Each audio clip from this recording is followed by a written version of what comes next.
بسم اللہ الرحمن الرحیم۔ عزیز طلبہ کرام، آج کا ہمارا یہ دوسرا دن اور دوسرا سبق ہے ترجمہ قرآن سے متعلق۔ سورہ فاتحہ سے ہم ترجمہ شروع کرنے جا رہے ہیں پہلے پارے سے۔ آپ تمام طلبہ اپنے سامنے سبق پڑھنے کے لیے سادہ بغیر ترجمے والا قرآن رکھیے تاکہ آپ کے لیے ترجمہ سمجھنا اور دوسری چیزوں کو سمجھنا آسان ہو، اور دل جمعی سے توجہ سے از اول تا آخر مکمل سبق سنیں اور دیکھیں۔ شروع کرتے ہیں ہم۔ سب سے پہلے سورہ فاتحہ کی تلاوت اور اس کا ترجمہ ہوگا۔ اس کے بعد سورہ فاتحہ کا مختصر تعارف، فضیلت اور شان نزول بتلایا جائے گا۔ پھر لغوی، صرفی، نحوی تحقیق آپ کو بتلائی جائے گی، اور ضروری آیات کی توضیح اور وضاحت۔ آپ یہ تمام چیزیں اپنی کاپی وغیرہ میں لکھنے کی اور اسے یاد کرنے کی بھی کوشش کریں۔ سورہ فاتحہ کی تلاوت شروع کرتے ہیں۔ اعوذ باللہ من الشیطان الرجیم، بسم اللہ الرحمن الرحیم۔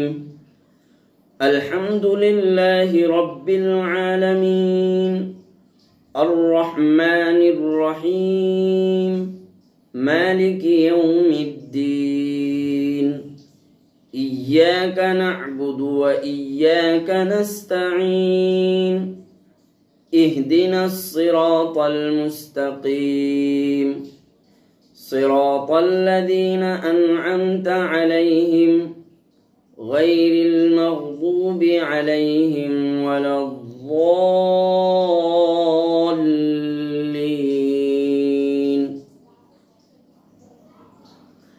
ترجمہ دیکھیے۔ اعوذ باللہ من الشیطان الرجیم، پناہ میں آتا ہوں میں اللہ کی شیطان مردود سے۔ شروع کرتا ہوں اللہ کے نام سے جو بڑا مہربان نہایت رحم والا ہے۔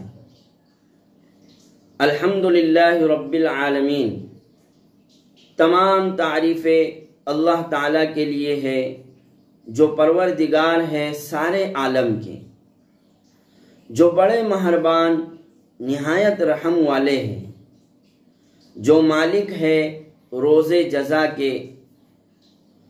ہم آپ ہی کی عبادت کرتے ہیں اور آپ ہی سے مدد کی درخواست کرتے ہیں۔ بتلا دیجئے ہمیں راستہ سیدھا، راستہ ان لوگوں کا جن پر آپ نے انعام فرمایا، نہ کہ ان لوگوں کا راستہ جن پر آپ کا غضب کیا گیا، اور نہ ان لوگوں کا جو راستے سے گم ہو گئے۔ یہ ترجمہ ہوا۔ ترجمے کے بعد اب ہم سورہ فاتحہ کا مختصر سا تعارف اور اس کی فضیلت سنتے ہیں۔ سورہ فاتحہ قرآن کی ترتیب میں سب سے پہلی سورت ہے، مکی سورت ہے، مکہ میں نازل ہوئی ہے۔ اس سورت میں 7 آیتیں ہیں اور 1 رکوع ہے۔ سورہ فاتحہ کی بہت ساری فضیلتیں حدیث پاک میں آئی ہے۔ پہلی حدیث، آپ صلی اللہ علیہ وسلم نے فرمایا، قسم ہے اس ذات کی جس کے قبضے قدرت میں میری جان ہے، سورہ فاتحہ جیسی سورت نہ تورات میں ہے اور نہ انجیل میں اور نہ زبور میں اور نہ خود قرآن کریم میں اس جیسی کوئی دوسری سورت ہے، اور یہ وہی 7 مثانی ہیں جو مجھے عطا کی گئی۔ دوسری فضیلت سورہ فاتحہ کی اس طرح آئی ہے کہ حدیث قدسی ہے، آپ صلی اللہ علیہ وسلم فرماتے ہیں، اللہ تعالی نے فرمایا کہ میں نے سورہ فاتحہ کو میرے درمیان اور اپنے بندوں کے درمیان تقسیم کر دیا ہے کہ آدھا حق میرا ہے اور آدھا میرے بندے کا۔ تیسری حدیث سورہ فاتحہ کی فضیلت میں یوں آئی ہے کہ ایک مرتبہ حضرت جبریل علیہ السلام آپ صلی اللہ علیہ وسلم کی خدمت میں حاضر تھے۔ اسی وقت آسمان سے ایک زور کی آواز سنائی دی۔ حضرت جبریل علیہ السلام نے آسمان کی طرف نظر اٹھا کر عرض کیا کہ اے اللہ کے رسول، آج آسمان کا ایک ایسا دروازہ کھلا ہے جو اس سے پہلے کبھی نہیں کھلا تھا۔ پھر اسی آسمانی دروازے سے ایک فرشتہ نازل ہوا اور اس نے عرض کیا، یا رسول اللہ، میں آپ کو اس بات پر مبارکباد دینے کے لیے آیا ہوں کہ آپ کو ایسے 2 نور عطا کیے جا رہے ہیں جو اس سے پہلے کسی نبی کو نہیں دیے گئے تھے، اور وہ سورہ فاتحہ اور سورہ بقرہ کی آخری آیتیں۔ تو اس طرح سے سورہ فاتحہ کی یہ چند فضیلتیں آپ نے سنا۔ سورہ فاتحہ کے نزول کا بھی ایک واقعہ ہے۔ سورہ فاتحہ کے نازل ہونے کے بارے میں ایک واقعہ اسباب نزول القرآن، جس میں تمام سورتوں اور آیتوں کے شان نزول ہے۔ اس کتاب کا نام اسباب نزول القرآن ہے۔ اس میں سورہ فاتحہ کے نزول کا یہ واقعہ نقل کیا گیا ہے کہ ابو میسرہ روایت کرتے ہیں کہ آپ صلی اللہ علیہ وسلم جب باہر تشریف لے جاتے تو آپ کو یہ صدا اور یہ آواز آتی کہ یا محمد، یا محمد۔ آپ صلی اللہ علیہ وسلم دوڑ کر بھاگتے، دوڑ کر واپس آ جاتے۔ ورقہ ابن نوفل نے ایک مرتبہ آپ صلی اللہ علیہ وسلم سے کہا کہ آپ کو جب وہ آواز دینے والا آواز دے تو آپ ٹھہر جائیں اور اس آواز کو سنیں۔ چنانچہ آپ صلی اللہ علیہ وسلم جب باہر تشریف لے گئے تو یہی آواز آئی، یا محمد۔ آپ صلی اللہ علیہ وسلم نے جواب میں کہا، لبیک، میں حاضر ہوں۔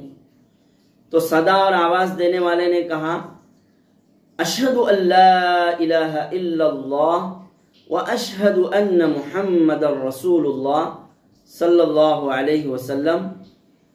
پھر آگے اس صدا دینے والے نے، آواز دینے والے نے سورہ فاتحہ کی ابتدائی آیات پڑھنا شروع کیا، الحمدللہ رب العالمین الرحمن الرحیم مالک یوم الدین، اور اس طرح اس نے ساری اور مکمل سورت کہہ ڈالی، پڑھ ڈالی۔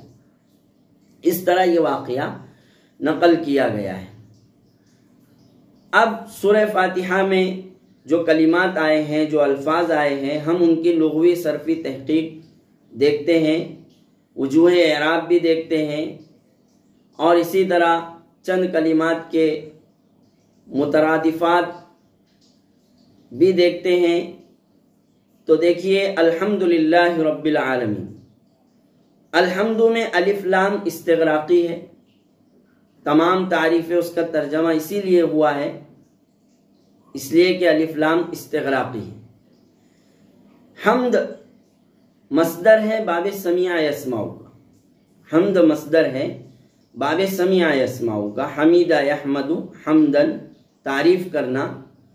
اور حمد کی اصطلاحی تعریف یوں علماء نے بیان کی ہے، الحمد هو الثناء باللسان على الجميل الاختياري نعمة كان أو غيرها۔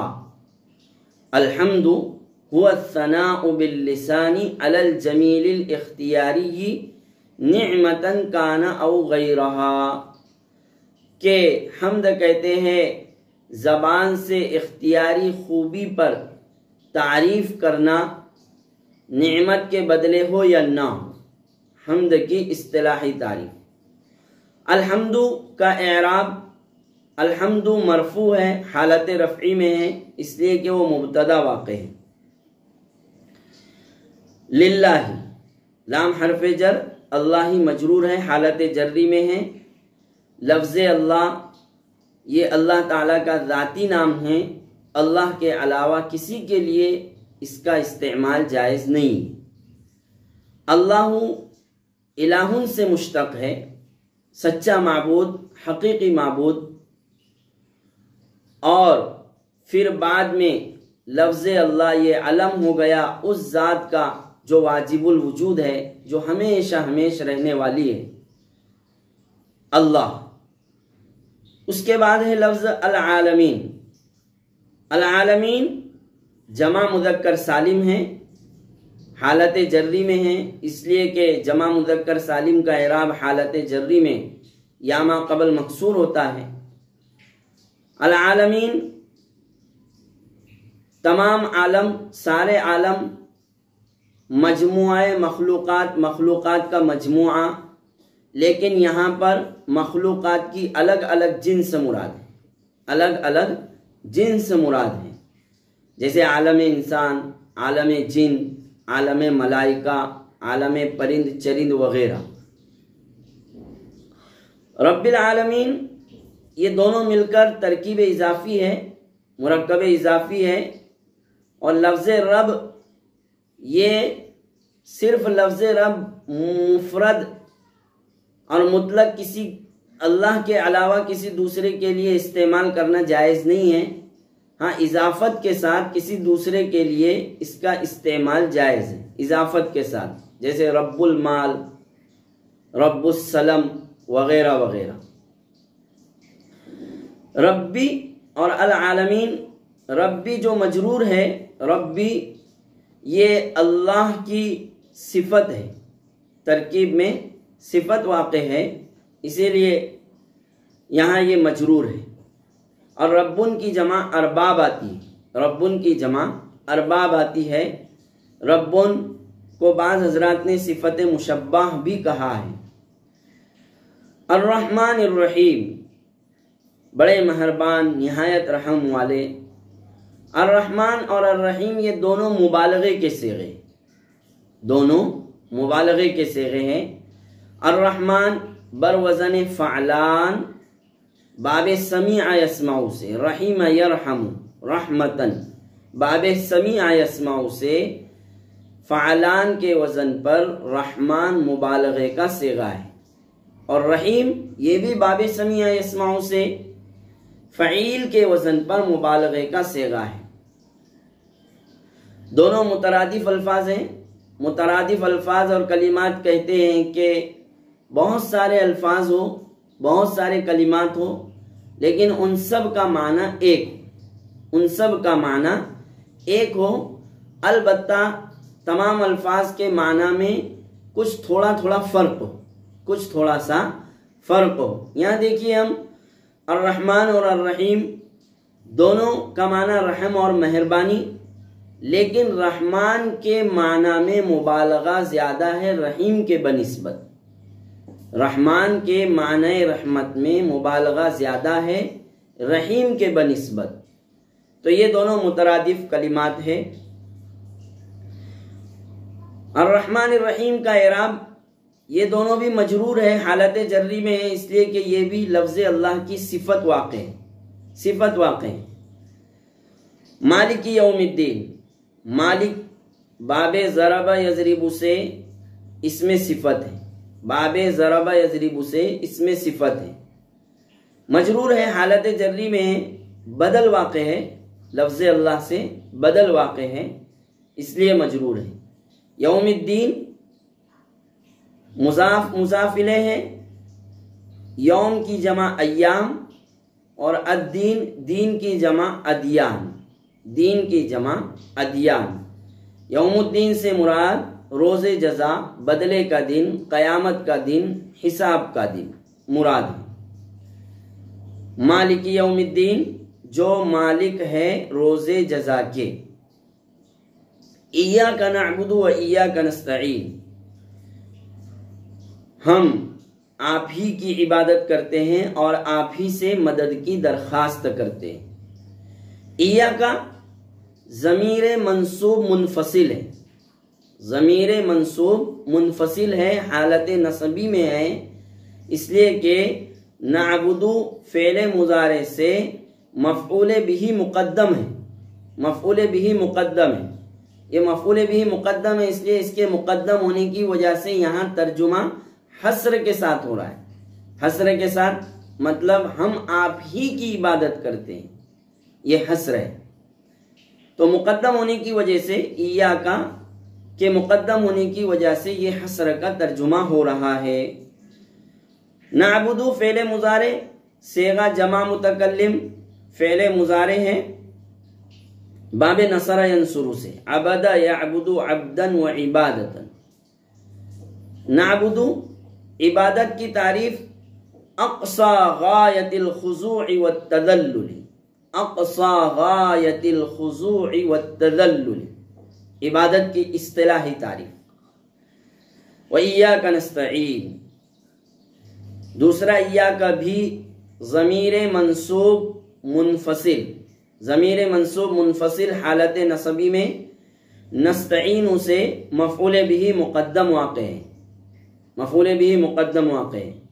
نستعین، نستعین فعل مضارع صیغہ جمع متکلم، فعل مضارع صیغہ جمع متکلم باب استفعال سے، باب استفعال سے ہے، اس کا مصدر استعانتن آتا ہے، استعانتن آتا ہے، یہ عونن سے مشتق ہے، عونن اس کا مادہ ہے، حرف اصلی ہے، مادے میں حروف اصلیہ میں، اس لیے یہ معتل عین، معتل عین ہے۔ فعل کی جو ہفتے اقسام ہیں، محموز مضاعف، صحیح محموز مضاعف اور معتل وغیرہ، اس میں سے یہ معتل عین۔ اہدنا الصراط المستقیم، اہدی فعل امر صیغہ واحد مذکر حاضر، اہدی فعل امر صیغہ واحد مذکر حاضر۔ ہدا یہدی ہدایتن باب ضرب یضرب سے، ہدا یہدی ہدایتن باب ضرب یضرب سے رہنمائی کرنا، اس کے معنی آتے ہیں رہبری کرنا۔ اس کے بعد ہے نا، نا ضمیر جمع متکلم کی ضمیر ہے، نا ضمیر جمع متکلم کی ضمیر ہے، اور اہدی کا مفعول اول واقع ہے، نا ضمیر اہدی کا مفعول اول واقع ہے۔ الصراط المستقیم یہ موصوف صفت مل کر اہدی کا مفعول ثانی، اہدی کا مفعول ثانی، اس لیے منصوب ہے حالت نصبی میں، اس لیے کہ مفعول واقع ہے۔ الصراط اس کی جمع سروتن آتی ہے، سروتن آتی ہے، راستہ۔ المستقیم اسم فاعل، اسم فاعل صیغہ واحد مذکر، اس کے معنی ہے سیدھا درست مستقیم۔ صراط الذین انعمت علیہم، صراط الذین یہ دوسرا صراط الذین منصوب ہے، حالت نصبی میں ہے، اس لیے کہ یہ الصراط المستقیم سے بدل واقع ہے، بدل واقع ہے، اس لیے منصوب ہے۔ انعمت علیہم، انعمت فعل ماضی معروف، فعل ماضی معروف صیغہ واحد مذکر حاضر، باب افعال سے انعم ینعم انعاما، دین کی نعمت مراد ہے یہاں پر، دینی نعمت۔ علیہم ضمیر مجرور ہے، ہم ضمیر مجرور ہے، علی حرف جر ہے، ضمیر مجرور حالت جری میں۔ غیر المغضوبی، غیری یہ بھی حالت جری میں ہے، اس لیے کہ یہ بدل واقع ہے ترکیب میں، یا تو الذین اسم موصول سے بدل واقع ہے، یا پھر علیہم کی ہم ضمیر سے بدل واقع ہے، اس لیے مجرور ہے۔ المغضوبی اسم مفعول صیغہ واحد مذکر، اسم مفعول صیغہ واحد مذکر، باب سمع یسمع سے، غضب یغضب غضبا وغضبان، المغضوب اسم مفعول۔ ولا الضالین، ضالین اسم فاعل جمع مذکر سالم، اسم فاعل جمع مذکر سالم حالت جری میں ہے، یہ بھی المغضوبی پر عطف ہے، اس لیے یہ حالت جری میں ہے، اور باب ضرب یضرب سے ضالن واحد آئے گا، اس کا ضالین جمع کا واحد ضالن، اور مصدر آئے گا ضلال، مصدر ضلال باب ضرب یضرب سے۔ تو اس طرح سے یہ چند لغوی صرفی تحقیق اور وجوہ اعراب آپ کو بتلا دیے گئے، ان کو اچھی طرح سے آپ یاد کیجئے اور اسے اپنی کاپی میں نوٹ کیجئے، محفوظ کیجئے۔ مختصر سا خلاصہ اور وضاحت دیکھیے، ابتدائی آیت میں اللہ تعالیٰ نے اپنی تعریف بیان فرمایا کہ تمام تعریفیں اللہ تعالیٰ کے لیے ہے۔ جب تمام تعریفیں اللہ ہی کے لیے ہے تو عبادت کا مستحق بھی اللہ ہی ہوگا، اس لیے ہمیں سارے انسانوں کو، ساری مخلوقات کو اللہ ہی کی عبادت کرنا ہے۔ الرحمن الرحیم میں اللہ تعالیٰ نے اپنی رحمت واسعہ کو بیان فرمایا، مالک یوم الدین میں اپنی ملکیت کاملہ کو بیان فرمایا، پھر عبادت کا ذکر ہے، بندوں کی طرف سے یہ اظہار اور اقرار ہے کہ ہم آپ ہی کی عبادت کرتے ہیں۔ پھر اگلی آیت اہدنا الصراط المستقیم میں اللہ تعالیٰ نے بندوں کو دعا کا طریقہ سکھایا، دعا کا طریقہ بتلایا کہ کس طرح دعا کرنا چاہیے، کیا دعا کرنا چاہیے۔ اس کے بعد آخری جو آیت کا حصہ ہے غیر المغضوب علیہم ولا الضالین، کہ ہمیں ان کا راستہ نہ بتلائیے جن پر آپ کا غضب کیا گیا اور جو راستے سے گم ہو گئے۔ اس کے بارے میں علماء کرام نے، ہمارے مفسرین نے بیان فرمایا ہے کہ اس کا مصداق یہود و نصارہ ہے، مغضوب کا مصداق یہود اور ضالین کا مصداق نصارہ ہے۔ تو اس طرح سے یہ مختصر خلاصے کے ساتھ اور وضاحت کے ساتھ سورہ فاتحہ مکمل ہوئی، سورہ فاتحہ کا سبق مکمل ہوا۔ آپ سبھی طلباء اسے اچھے سے یاد کریں اور آئندہ سبق کی آپ خود بھی تیاری کر کے آئیں تاکہ اسے پڑھنا اور سمجھنا آسان ہو۔ اللہ تعالیٰ عمل کی توفیق نصیب فرمائے۔ سبحان اللہ و بحمدہ، سبحان اللہ العظیم۔